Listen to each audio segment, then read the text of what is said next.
Welcome back to your own my all in one channel. कैसे हैं आप सब लोग? I hope you all are doing very well. आप अपने हालचाल मुझे कमेंट करके ज़रूर बताना। और मेरा सीधा वाला पैर अभी भी लेफ़्ट वाला पैर जो है वो अभी भी ठीक नहीं हुआ है। और पता है मेरे को लग रहा था, मतलब मेरे को क्या सभी को यही लग रहा था कि पैरालाइज्ड है, बट ये पैरालाइज्ड नहीं है। क्योंकि मैंने गौर किया कि पैरालिसिस में तो जिस बॉडी पार्ट पे होता है या तो वो बॉडी पार्ट अकड़ जाता है या टेढ़ा हो जाता है, बट मेरे साथ ऐसा नहीं है, खाली सुन है। तो शायद नहीं, डॉक्टर ने कंफर्म बताया है कि नर्वस सिस्टम में प्रॉब्लम है। हीमोग्लोबिन वगैरह चेक हुआ था तो वो तो नॉर्मल है। उसमें तो पहले तो खून की कमी से बता रहे थे ना सब लोग, तो वो तो सही है मेरा। देखते हैं आगे और चेकअप होने उसमें क्या निकलता है ना। तो फिर भैया ज़्यादा बकवास ना करते हुए मैं बताती हूँ कि आज मैं लेके आई हूँ आप लोगों के लिए second part of horror story video. तो इससे पहले जो हॉरर स्टोरी मैंने आपके साथ में शेयर करी थी वो हॉरर स्टोरी थी मेरी शादी से पहले वाली। अब मैं बताती हूँ आप लोगों को शादी के बाद मेरे साथ में क्या हुआ था। एक्चुअली जब मेरी शादी हो गई थी उसके बाद में मुझे अक्सर मतलब ये फील होता था कि मेरे आसपास कुछ है, कोई चल रहा है हर वक्त। मतलब उस समय ही नहीं, अभी भी, आज भी मुझे ये फील होता है कि कोई मेरे आसपास है, लोग मौजूद हैं, चल रहे हैं, फील होते हैं मुझे। और किसी किसी वक्त दिखाई भी देते हैं, बट मैं अवॉइड करती हूँ। जो आयतें वगैरह होती हैं वो पढ़ के खुद में हिम्मत जुटाती हूँ। और माशाल्लाह से वो सब पढ़ने की वजह से अल्हम्दुलिल्लाह से कुछ नहीं होता है, ये चीजें मुझे हार्म नहीं कर पाती हैं। ठीक है, तो हुआ क्या था मेरे साथ में, जिस वक्त मैं प्रेग्नेंट थी उस समय स्टार्ट के 2 मंथ तो मेरे नॉर्मल गए थे, जैसे कि सभी के जाते हैं। 3rd मंथ में मुझे ऐसे भयानक भयानक ख्वाब आने लगे थे। क्योंकि जहाँ पे हम रहते थे ना उसके बीच में एक मतलब गली सी होती है ना, गली के इधर को नीचे उतरते ही वो था, आम का बाग था, टोटल आम थे उसमें, वो काफी बड़ा सा बाग था। उस बाग को क्रॉस करते ही था एक सेमेट्री थी वहां पे। तो वो बिल्कुल जिस रूम में हम सोते थे उसके विंडो के सामने को पड़ा करती थी। तो मैं अक्सर, हस्बैंड तो रात में उन्हें 2-2:30 बज जाते थे कभी कभी आते हुए फैक्ट्री से, तब तक मैं अकेले वहां पे रहती थी। तो मुझे बहुत डर लगता था वहां पे। तो डर लगता था ना मेरे को, तो अम्मी को मैंने बताया तो अम्मी में कुछ आयतें जो थी वो मुझे याद कराई। और फिर इनको भी बोला था कि इसे अकेले मत छोड़ा करो, अकेले रहती है। तो कुछ आयतें होती हैं जैसे आयतल कुर्सी हो गई, दुरूद शरीफ हो गया, अलहम्दो शरीफ हो गई, ये सब चीजें पढ़ के दम करके मेरे ऊपर ये जाया करते थे। जिससे जब मतलब जिस दिन ये दम कर देते थे उस दिन तो मुझे बिल्कुल डर नहीं लगता था। जिस दिन नहीं करते थे उस दिन मुझे बहुत डर लगता था। एक दिन तो ये हुआ कि ये आए नहीं थे, ठंड थी बहुत ज्यादा, इन्हें आने, इन्होंने कॉल करके बता दिया था कि मुझे आने में लेट हो जाएगा, तुम खाना खा लेना। मैंने कहा ठीक है। अब मैं खाना वाना खा के लेटी हूँ जाके, मैंने कहा ये आएंगे तो बेल वगैरह बजाएंगे तो मुझे पता ही चल जाएगा। मैं बाहर वाले रूम में ही जाके लेट गई और लेटे लेटे मुझे नींद सी आ गई। और नींद में ही मुझे ऐसे लगा ना जैसे मेरे जिस फोल्डिंग पे मैं लेटी हुई थी, फोल्डिंग पे मुझे ऐसे लगा जैसे कोई और भी बैठा आके एकदम से, और मेरी आंख खुल गई। और मेरी आंख खुलने के बाद भी मुझे मतलब क्लियर तो नहीं दिख रहा था बिल्कुल भी, एकदम ब्लर ब्लर सा, बिल्कुल एक ऐसे जैसे ह्यूमन स्ट्रक्चर होता है ना उस टाइप की चीज जो थी मेरे बाजू में ही बैठी हुई थी। अब मेरे मुंह से आवाज भी नहीं निकल रही है, मुझे डर भी लग रहा है। मुझे खुद के लिए तो डर नहीं लग रहा था, लेकिन उस वक्त जैसा कि मैंने आप लोगों को बताया कि मैं प्रेग्नेंट भी थी, तो मुझे इस चीज का डर लग रहा था कहीं ये बेबी को हार्म ना करे। तो इस चीज का मुझे बहुत डर लग रहा था। उस वक्त मुझे सारी आयतें भी अच्छे से याद नहीं थी, जैसी भी टूटी फूटी जो भी याद थी मुझे वो मैं पढ़ रही थी, लेकिन उसके बावजूद मुझे डर लग रहा था बहुत ज्यादा। और इतनी हिम्मत मेरे अंदर नहीं थी कि मैं फोन उठा के कॉल करके इनको बोलूं कि आप जल्दी आ जाओ, मुझे डर लग रहा है, कुछ लग रहा है। बिल्कुल भी हिम्मत नहीं थी मेरे अंदर, और मैं कांप रही थी डर के मारे। इतनी ठंड थी ना, तो मुझे पसीने, इतनी ठंड में पसीने आ रहे थे, बहुत बुरी हालत हो गई थी मेरी। और फिर जब ऐसा मेरे साथ में हुआ है ना जिस दिन, उस दिन ये आ गए थे। फिर रात में मैंने इनको नहीं बताया, मैंने कहा अभी जी आए हैं, सुबह में मैं इनको बताऊंगी कि मुझे ऐसा ऐसा फील हो रहा था। हालांकि उस समय तक भी जब ये आए हैं घर पे तब भी मेरे गेट खोलने की हिम्मत नहीं हो रही थी, डरते डरते मैंने गेट खोला था। इनसे पहले मैंने पूछा कि कौन हो, इन्होंने अपना नाम मुझे बताया, मतलब आवाज नहीं पहचान पा रही थी मैं इनकी, इतनी ज्यादा डर गई थी। फिर जैसे ये आए हैं अंदर, हम इनको खाना वाना दिया मैंने, फिर मैंने कहा ये थके हुए अभी नहीं बताती हूँ, नहीं तो परेशान हो जाएंगे। फिर मैं सो गई।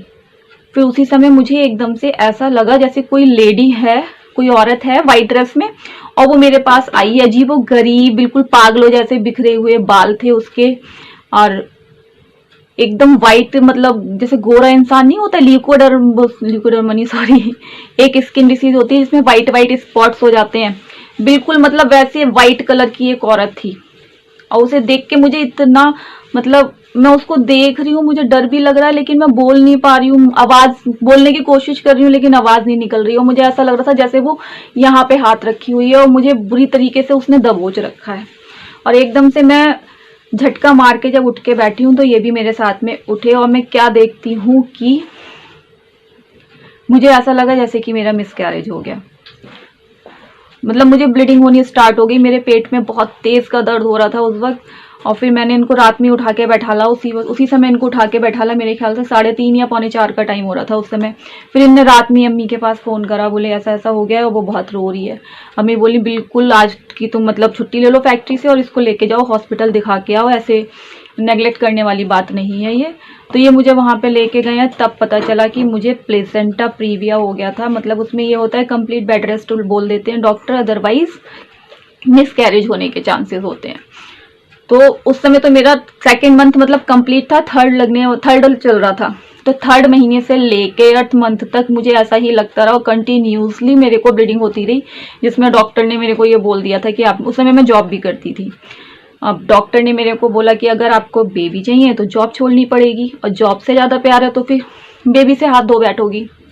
तो मैंने कहा नहीं, मैं जॉब छोड़ दूंगी। जॉब छोड़ी, कंप्लीट बेड रेस्ट किया। जैसे इस वक्त मेरे हस्बैंड मेरा इतना ध्यान रखते हैं, इससे भी ज्यादा दुगनी अच्छी तरीके से मेरा वहां पे ध्यान रखते थे। सुबह में जाते समय मुझे हॉस्पिटल छोड़ के आते थे, रात में आते समय मुझे हॉस्पिटल से लेके आते थे, ताकि अगर मुझे कोई प्रॉब्लम हो तो डॉक्टर उसी समय डील कर ले।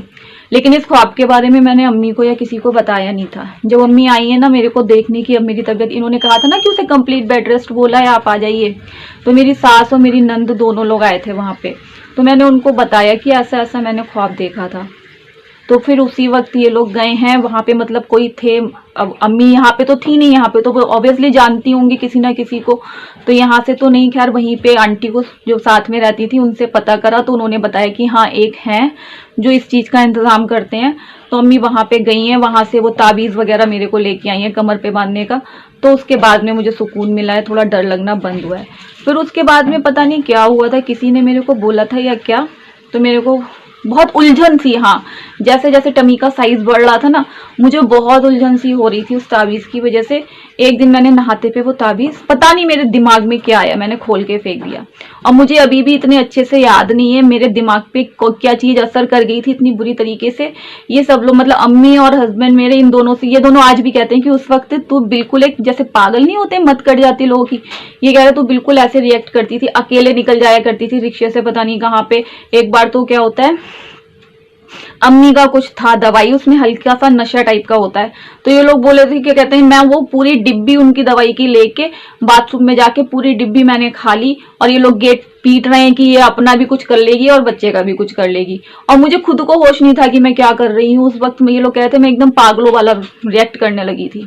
बाद में जब इन लोगों ने पता करा तो ये उसी वजह से था, मतलब जो ख्वाब मुझे आया था। तो और फिर उन्होंने ये भी बताया था, क्या कहते हैं, ये चीज जो है मेरे साथ रहती है। अच्छा, ये चीज जो थी, एक बार शादी से पहले भी हमारे पड़ोस में एक अंकल तो नहीं, हम लोग उन्हें दादाजी बोला करते थे, वो भी इस चीज की जानकारी रखते थे।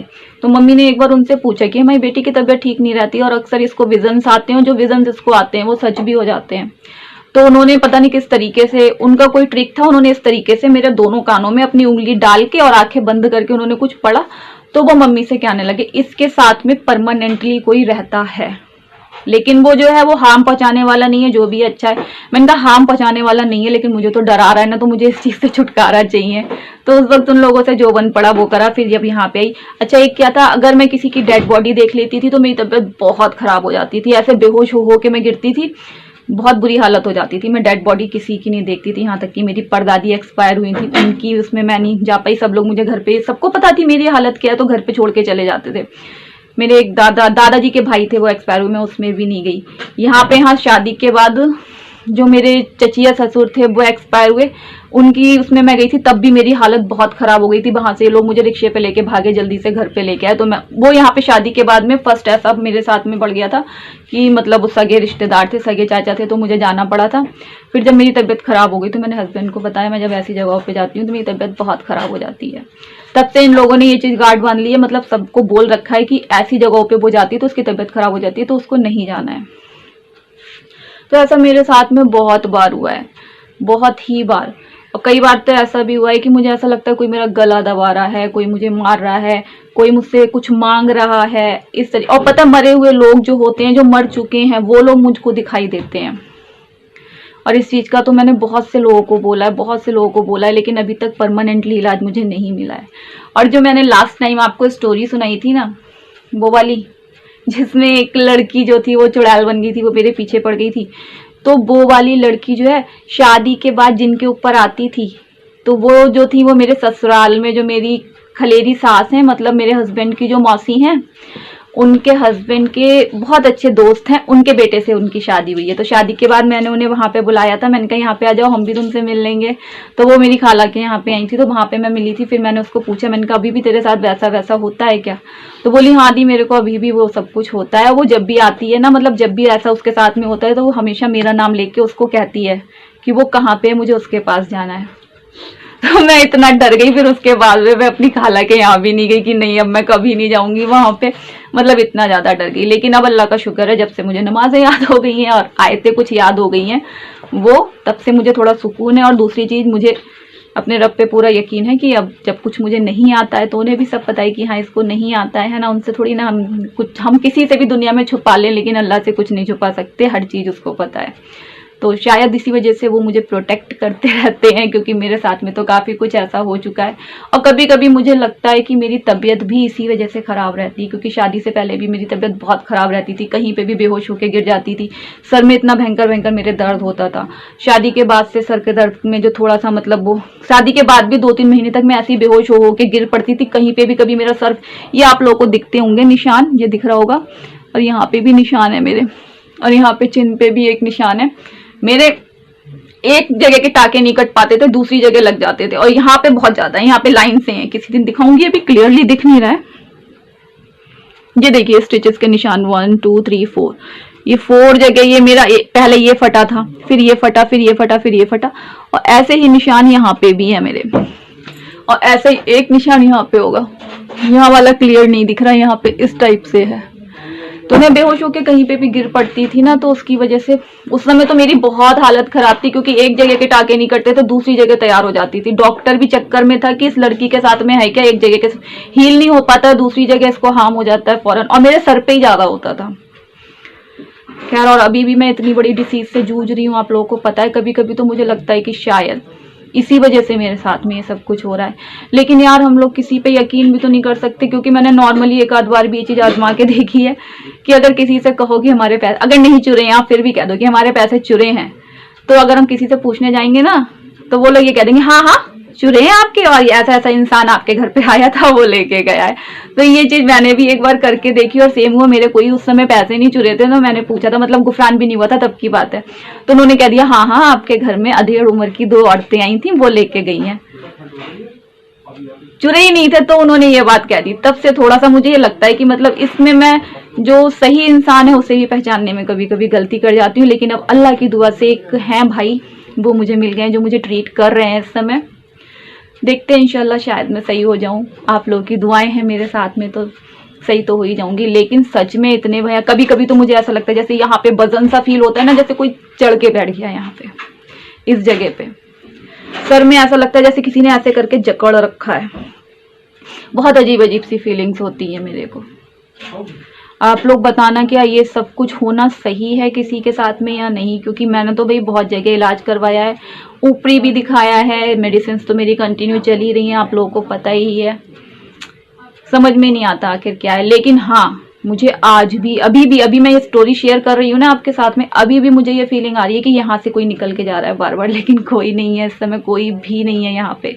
हस्बैंड भी बाहर बैठे हैं, बेटा भी बाहर बैठा है, सास तो वहीं बाहर मेरी, उन्हीं से बातें हो रही हैं सबकी। और यहाँ पे मुझे फील हो रहा है जैसे कोई टहल रहा है। और कभी कभी ना ये सब चीजें मुझे दूसरों से शेयर करते समय डर लगता है कि मैं उन लोग की, मतलब जो चीजें मुझे दिखती है मैं उसकी बात बता रही हूँ, उन चीजों को बुरा लग गया तो वो मुझे हार्म ना कर दे। तो इस चीज से भी मुझे कभी कभी डर लगता है बहुत ज्यादा। मैं कोई स्ट्रांग नहीं हूँ यार, मुझे डर लगता है, बहुत लगता है। यहाँ तक कि अगर रात में ये सोते होते हैं तो मैं इनको उठाती नहीं हूँ, और मुझे अगर टॉयलेट लगती होती है मैं जाती नहीं। अगर ये जगते होते हैं तो इनको साथ में लेके जाती हूँ, अदरवाइज इनको उठा के लेके जाती हूँ, अकेले कभी नहीं जाती मैं।